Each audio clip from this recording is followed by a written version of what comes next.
আমারও যদি কেউ যদি গলা কেটে যদি হত্যাও করে, এরপরেও আমি বিশ্বাস করি না যে শেখ হাসিনার চাইতে প্রভাবশালী ক্ষমতাবান বাংলাদেশে কোনো রাজনৈতিক দল আছে।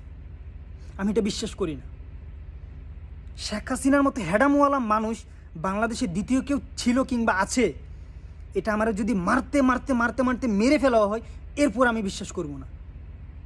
এই কথাটা কেন বলতেছি জানেন? কারণ হাসিনার মতো এত বড় হ্যাডামওয়ালা, এত বড় প্রভাবশালী একজন ক্ষমতাশীল মানুষকে আমরা তার গদি থেকে লড়াইতে আমাদের জাস্ট মাত্র 36 দিন সময় লাগছে। তাহলে দ্বিতীয়বার যদি কেউ হাসিনা হয়ে ওঠার চেষ্টা করে, আমি বিএনপিকে ইন্ডিকেট করে বলতেছি, আমি বাংলাদেশ ন্যাশনাল পার্টিকে ইন্ডিকেট করে বলতেছি, আপনারা হাসিনার চাইতে ক্ষমতাশীল না, হাসিনার চাইতে প্রভাবশালী না, হাসিনার মতো হ্যাডামওয়ালা মানুষ না আপনারা।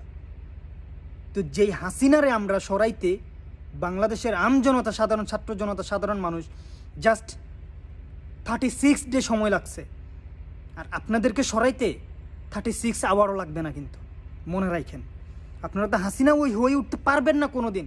কিন্তু এরপরেও যদি কোনো সময় আপনারা যদি মনে করেন যে আপনারা হাসিনা হয়ে চেষ্টা করতেন কিংবা হয়েছেন, 36 ঘন্টাও ক্ষমতার চেয়ারে টিকে থাকতে পারবেন না।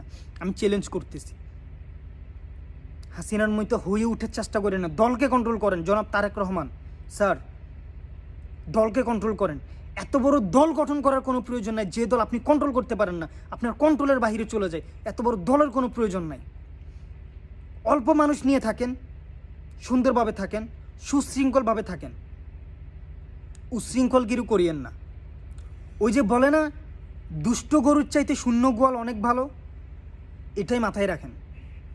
এরকম চাঁদাবাজ, ধান্দাবাজ, লুটপাট, চুরি, ডাকাতি, বদমাইশি এগুলো দিয়ে দলকে ভারী না করে প্রয়োজনে দল করিয়ে নিন।